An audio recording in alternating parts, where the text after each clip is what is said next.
शांति। ओम शांति। ये बोलो फिर ये शुरू हाँ जी। करा है। अच्छा एक बार और बोलो ओम शांति। सभी बोलेंगे ओम शांति।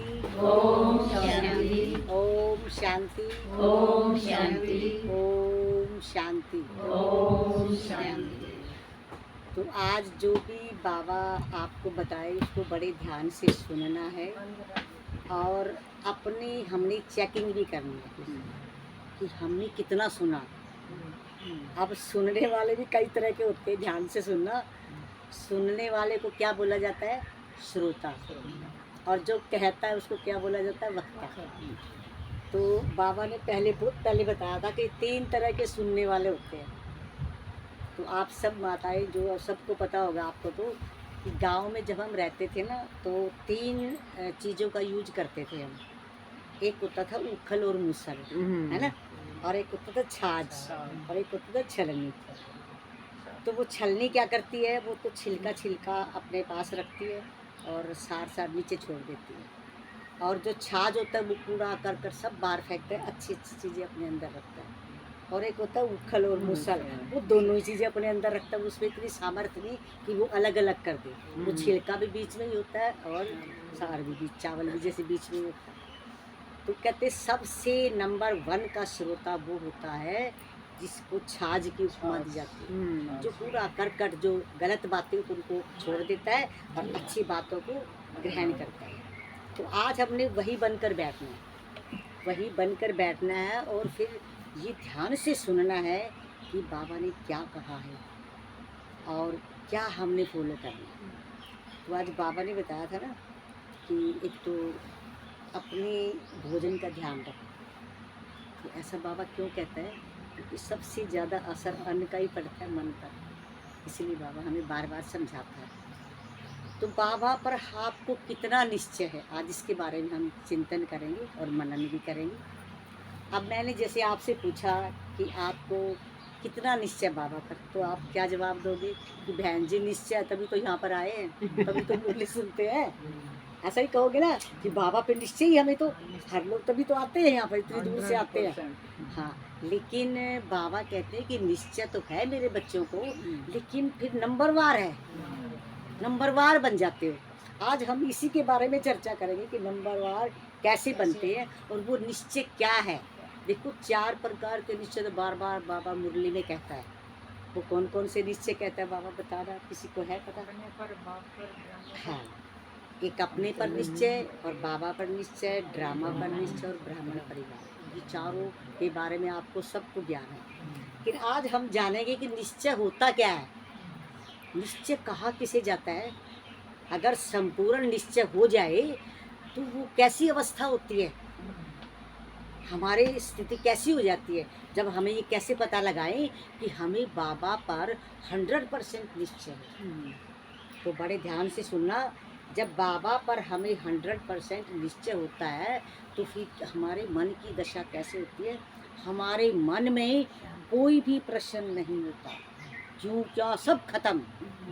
जो बाबा कह रहा है वो डंके की चोट पर हम कहते हैं कि ये मेरा बाबा सत्य है। जैसे छोटा सा बच्चा होता है ना, आपने देखा होगा सबके साथ ये बातें होती है। आपका बिल्कुल छोटा बच्चा है, आपने स्कूल में करा दिया और कई बार टीचर गलत बच्चे को बता देती है, गलत कॉपी चेक हो जाती है या कुछ भी हो जाता है और माँ बाप उसको कहते हैं ना कि बेटा ये गलत है, कहते हैं नहीं ये ठीक है, कहते हैं नहीं बेटा ठीक गलत है, कहते नहीं हमारी मैडम ने कहा था ठीक है। लेकिन बच्ची को पक्का निश्चय है कि जो मैडम कहती है वो सत्य है। ये होता है संपूर्ण निश्चय। अब कुछ ऐसे व्यक्तित्व आपके सामने रखूंगी जिसको संपूर्ण निश्चय होता है, वो कैसा जीवन होता है उसका, और जिसको नंबरवार निश्चय होता है वो कैसा होता है। आपके सामने 2 हैं, बड़े ध्यान से देखना उसको और विचार भी करना। एक एक महावाक्य को ध्यान से सुनना।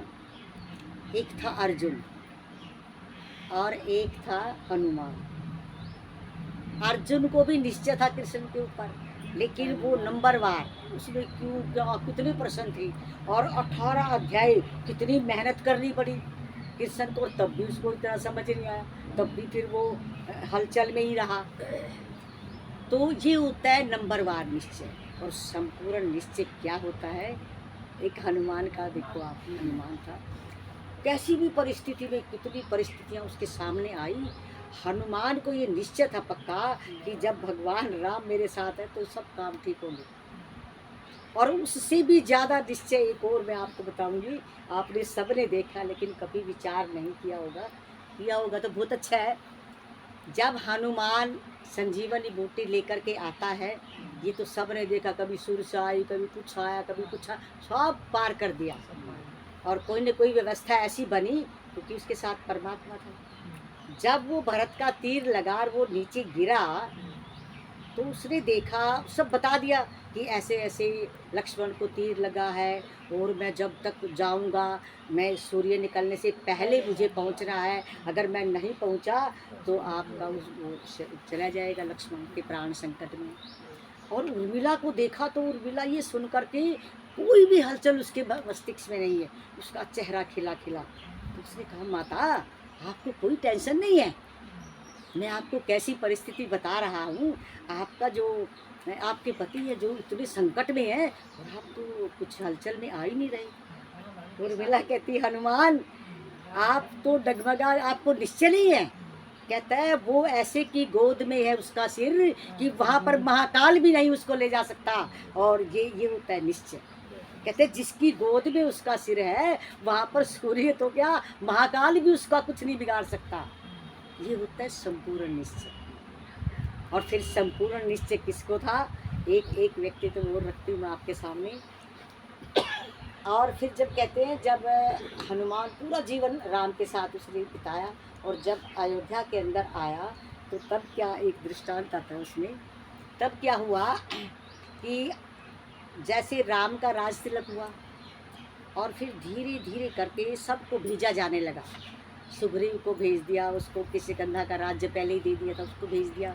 विभीषण को भेज दिया, भी आप अपना राज्य संभालो। अंगद को भेज दिया, आप युवराज बना के आप भी संभालो। धीरे धीरे करके एक एक करके 10 दिन बाद, 2 दिन बाद, 4 दिन सब जाने लगे। फिर हनुमान जाए ही ना। अब फिर समस्या आ गई। राम ने सोचा जब कई दिन बीते कि इसको भी कहना चाहिए ये भी जाए अपना संभाले काम काज। तो सीता को कहा, सबसे पहले सीता को बुला। कहते हनुमान को आप कहो ना कि हनुमान चला जाए। कहते नहीं मैं नहीं कहूँगी। ठीक, कहते क्यों नहीं कहेगी। फिर सीता ने थोड़ा सा कटाक्ष से बोली, उसको कहा हनुमान राम को। कहते देखो आपके खानदान में होगा ये चलन कि बिना किसी अपराध के अपने बच्चे को निकाल देना या वन में भेज देना। मैं तो अपने पुत्र को नहीं कह सकती कि आप चले जाओ, इसका कसूर ही कुछ नहीं है और पूरा जीवन हमारा साथी रहा है ये, अब कैसे कहे कि आप चले जाओ। कहते मेरे बस की बात नहीं। लक्ष्मण को कहा, उसने मना कर दिया कि मैं नहीं कहूँगा कि इसी के कारण तो मैं यहाँ पर खड़ा हूँ, इसलिए अगर ये संजीवनी बूटी समय पर नहीं देता तो मैं कहाँ जीता।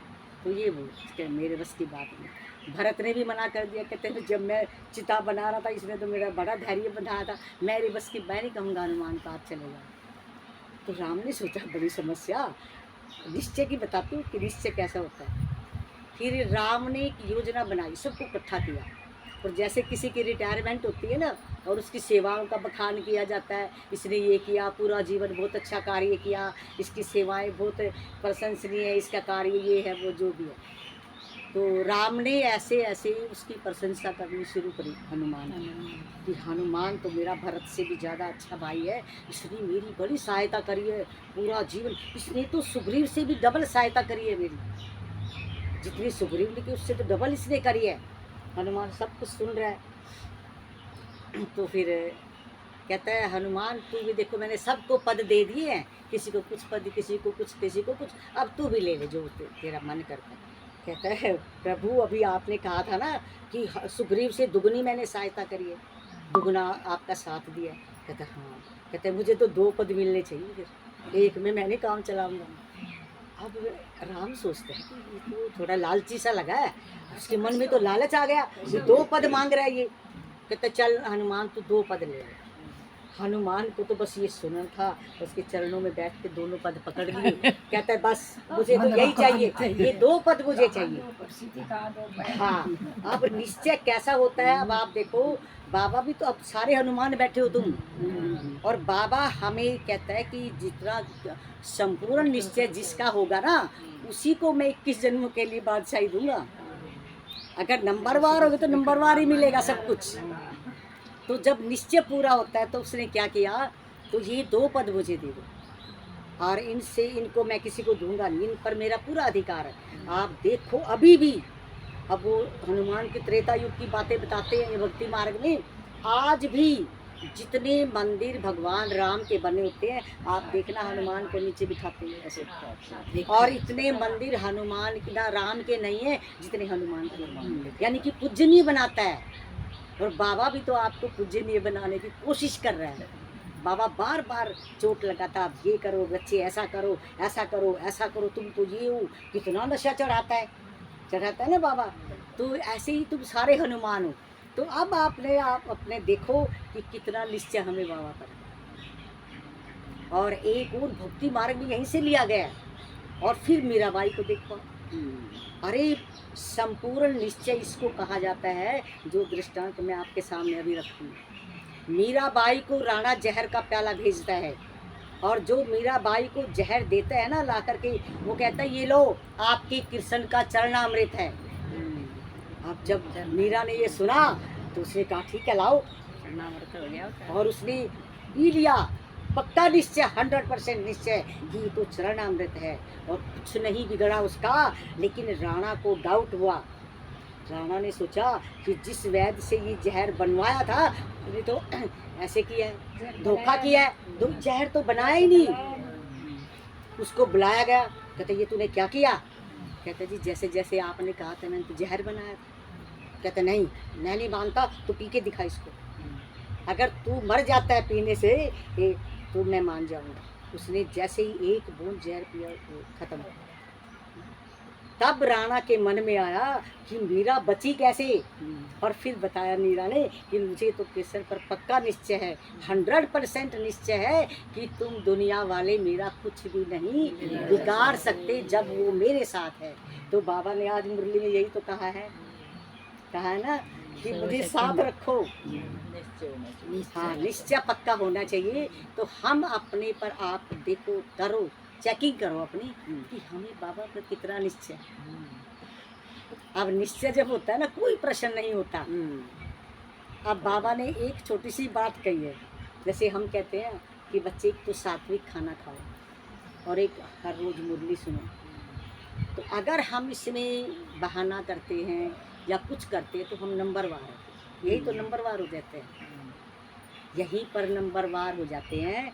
और जो भी बाधा आती है सबको पार कर, अरे भगवान मुझे कह रहा है तो इनका मैं क्या करूँगी, चाहे दुनिया वाले मुझे कुछ भी। ये होता है पक्का निश्चय। तो बाबा कहते हैं जिसको 100% निश्चय मुझ पर होगा ना।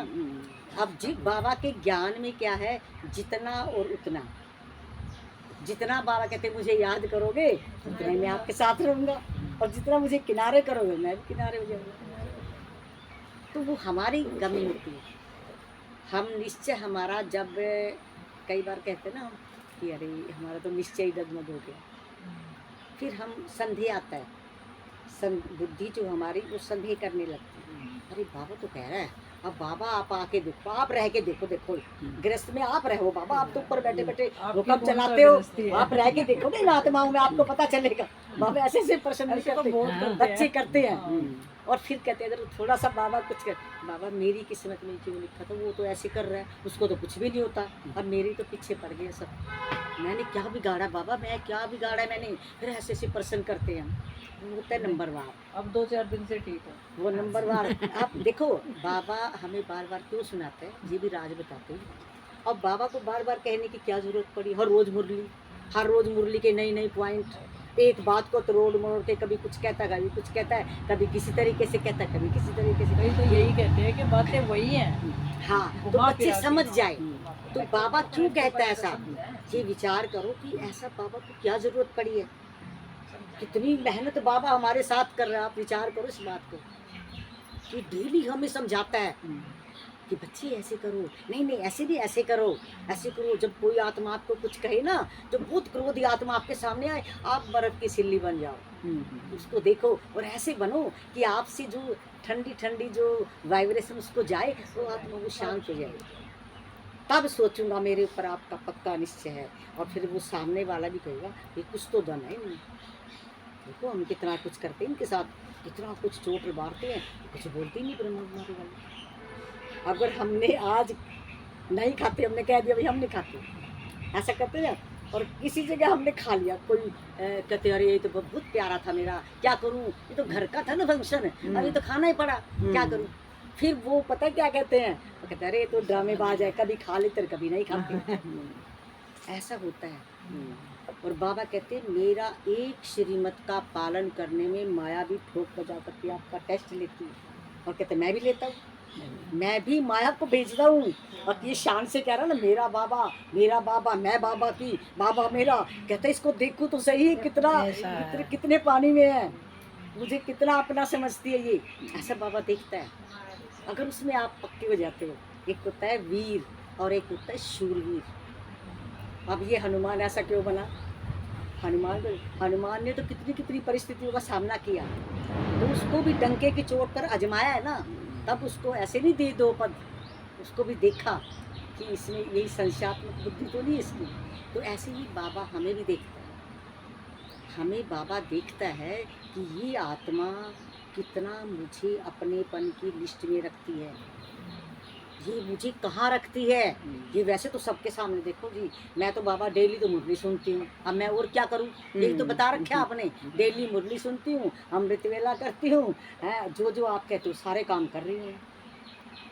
और फिर भी नंबरवार मुझे क्यों बनाते हो आप, ऐसे भी कहते हैं ना कई कि मैं सब काम तो कर रही हूँ और फिर भी मैं नंबरवार क्यों हूँ।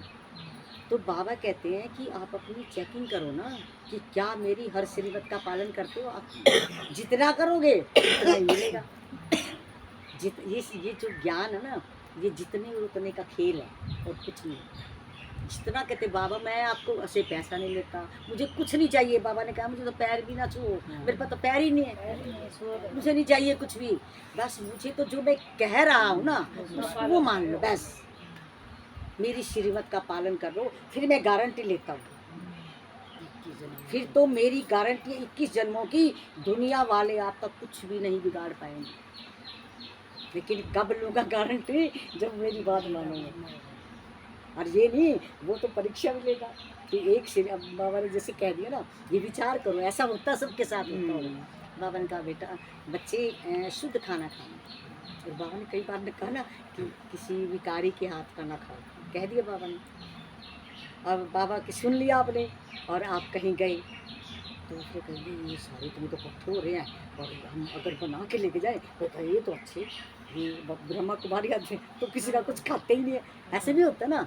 लेकिन वो कुछ दिन होगा, सबके साथ होता है वो कुछ समय के लिए होगा, कहेंगे लोग और घर में भी कहेंगे आपको। जब तबीयत खराब होगी, जब कैसे करेगी वो बाबा जाने, वो तो बाबा जाने ना, वो उसकी गारंटी है। जब तक हाथ पास सही सक्षम है, चले हुए हैं, तब तो बाबा की मानो। ऐसे ही बाकी श्रीमत है। बाबा ने कहा क्रोध नहीं करना, जो योगी आत्मा होती है वो कभी क्रोध नहीं करती। तो आप विचार करो कि क्या हमने क्रोध पर कितनी विजय प्राप्त करी है। ये चिंतन करने की बात है। जब हम अकेले बैठते ना, आप चिंतन करो कि बाबा ने तो कहा था कि घर में भी क्रोध नहीं करना, अगर घर में क्रोध नहीं करोगे तो घर मंदिर बन जाएगा। क्योंकि क्रोध तो रुक ही नहीं रहा, किसी ने कुछ थोड़ा सा कह दिया, अरे मुझे क्यों कहा इसने, मैं कितनी बड़ी हूँ इससे, इसको शर्म नहीं आई, ये तो इतनी छोटी है मेरे से। तो बाबा ने कहा देह अभिमान में तो आना ही नहीं, वो भी एक आत्मा है ना, कोई छोटा है ना बड़ा है, आप भी आत्मा और वो भी आत्मा, वो अपना रोल कर रही है, आप अपना रोल कर रहे हो। तो बाबा कहते हैं अगर ये पाठ एक भी पक्का हो जाए ना, ये वाला पाठ, और निश्चय पूरा निश्चय बाबा की बात पर हो कि हम आत्मा हैं, हम ये शरीर नहीं है, ये भी आत्मा है, ये भी आत्मा है, ये भी आत्मा, और अपना अपना रोल कर रहे हैं सारे। अगर ये बात समझ आ जाए ना, ना आपको क्रोध आएगा, ना कोई भी विकार आपको टच नहीं करेगा। तो छोटी बड़ी है ही नहीं। हाँ, यही तो पक्का नहीं होता ना पाठ, तभी बाबा बार बार मुरली में कहते ना। और ये वाला सेंटेंस बाबा जरूर कहते। पहले भी मैंने आपको बताया था ना, ये ताज़ा करा रही हूँ आपको। जब पहले आई थी मैंने क्लास कराई थी इसके बारे में। बाबा कहते हैं कि प्यारे बच्चे, मीठे बच्चे, ध्यान से सुनो ना, कि देह सहित देह के सब संबंधों को भूल छोड़ने के लिए नहीं बाबा कहता। वो छोड़े क्यों, जाल तो तुमने बनाया, बाबा ने ठेका थोड़ा ले रखा है, तो जाल तो तुम ही संभालो। बाबा कहते सब संबंधों को भूल अपने को आत्मा समझ मुझे याद करो, बस इतना चाहता हूँ मैं। और यही सेंटेंस डेली मुरली में आता है, हर रोज की मुरली में बाबा ये सेंटेंस यानी कि तोड़ मरोड़ के कहता है। कभी किसी तरीके से कह दिया, कभी किसी तरीके, आएगा जरूर। तो ऐसा बाबा बार बार क्यों कहता है? पहले भी मैंने कहा था, समझो ये कोई कहानी नहीं सुना रही मैं आपको, जो हमारे अंदर से बीत रहा है, जो हमारे जीवन में चल रहा है, उस पर चिंतन करना हमने। आप समझो कि देह के संबंध आपको क्या देते हैं, बताओ जरा, विचार करके बताओ कि देह के संबंधों से हमें क्या मिलता है, और बाबा हमें क्या देता है। देह के संबंध देते हैं हमें दुख, शोक, भय, चिंता, अशांति, डिप्रेशन। आजकल तो सब कोई हो रहा है, सब ऐसे सोच करते हैं, और बाबा के बच्चे खुश रहते हैं। वो क्यों? क्योंकि वो जितना और उतना है, कुछ तो है ना उनके अंदर, वो जानते हैं। तो बाबा कहते हैं कि ये यहाँ से ये मिलता है आपको, क्योंकि बाबा ने हमारे पूरे 84 एपिसोड देखे हैं आत्मा के। वो तो ऊपर देख रहा है कि इनसे क्या मिल रहा है और मैं क्या दे रहा हूँ। और फिर भी बच्चे क्या करते हैं, वो जो रावण की प्रॉपर्टी ना, वो कस के पकड़ते हैं, छोड़ते ही नहीं। और मैं कहता हूँ लो बच्चे लो, ये ले लो, मैं ये दे रहा हूँ। और फिर वो झोली उनकी इतनी तंग हो जाती है कि वो ले ही नहीं पाते। कमी यहाँ रहती है। और कई बच्चे ले भी लेते हैं, कईयों में कैपेसिटी होती है लेने की, लेकिन कईयों की फिर झोली में छेद होता है, वो लीकेज होती रहती है, यहाँ से आया निकल रहे हैं। तो बाबा ने 2 बातें बताई कि अपना ये भी बंद रखो, अपना जो मैं दे रहा हूँ ना ज्ञान को समेट के संभाल के रखो, अपने जितने छिद्र है ना वो सारे बंद कर लो, बड्डी भी जोड़ी कर लो। हाँ, तो जो मैं कहता, ये विचार करने की बात है। ये कोई देखो, हर रोज जब आपको थोड़ा टाइम मिले ना, आप अकेले में बैठा करो और ऐसे सोचा करो कि आज बाबा ने क्या कहा था और मैंने उसको कितना फॉलो किया है। बाबा बार बार कहता है बच्चे गुस्सा नहीं करना, क्रोध नहीं करना, ये सबसे बड़ा शत्रु है तुम्हारे जीवन में। सबसे बड़ा जो शत्रु कोई है तो क्रोध है। तभी बच्चे बाबा कहते हैं ना कि पहले काम, फिर क्रोध, फिर बाकी सारे विकार होते हैं। अगर क्रोध पर विजय, काम पर भी विजय प्राप्त कर लेते हो, ये बता दूं आपको, लेकिन क्रोध ऐसा है ये बड़ी मुश्किल से आता है। तो बाबा ने इसकी विधि बताई है ना। अगर जब बाबा की बात पे निश्चय होता है, देखो बाबा ने कहा कि बच्ची आप बाबा कितना नशा चढ़ाते हैं, बाबा ने क्या सम्मान दिया आपको, ध्यान से सुनना ये कि बच्चे आप तो मास्टर सर्वशक्तिवान, ये कोई कम नहीं है, छोटी बात नहीं है ये। अगर आपको कोई भी ज्योतिषी ये कह दे आकर के कि आपके किस्मत में तो राजयोग लिखा है, आपको इतना नशा हो जाएगा और 10 को बताओगे, अरे वो वाला ज्योतिषी है ना, उसने मुझे कहा मैं राजा बनूंगा, राजयोग है। अब वो ज्योतिषी वो तो 11,000 रुपये लेता है एक अपॉइंटमेंट के, उसने कहा मुझे, आप 20 को बताओगे। और बाबा तो डेली हमें कहता है, वो ज्योतिषियों का भी ज्योतिषी है, और वो हमें कहता है कि बच्चे आप तो मास्टर सर्वशक्तिवान हो, इतने ताकतवर हो कि कोई 5 तत्व मिलकर आपका कुछ नहीं बिगाड़ सकते। अगर मैं चाहूँ ना, मैं भी आपका कुछ नहीं बिगाड़ सकता, आप इतनी सर्वशक्तिवान हो। तो क्या आपको इतना नशा चढ़ता है बाबा की बात का? उतर जाता है, फिर थोड़ी देर फिर उतर जाता है। तो भी फिर नंबरवार होता है ना निश्चय। हमारा जब निश्चय होता है ना, इसी को बाबा बोलते हैं, इसी को कहते हैं कि वो नंबरवार हो जाते हैं निश्चय में।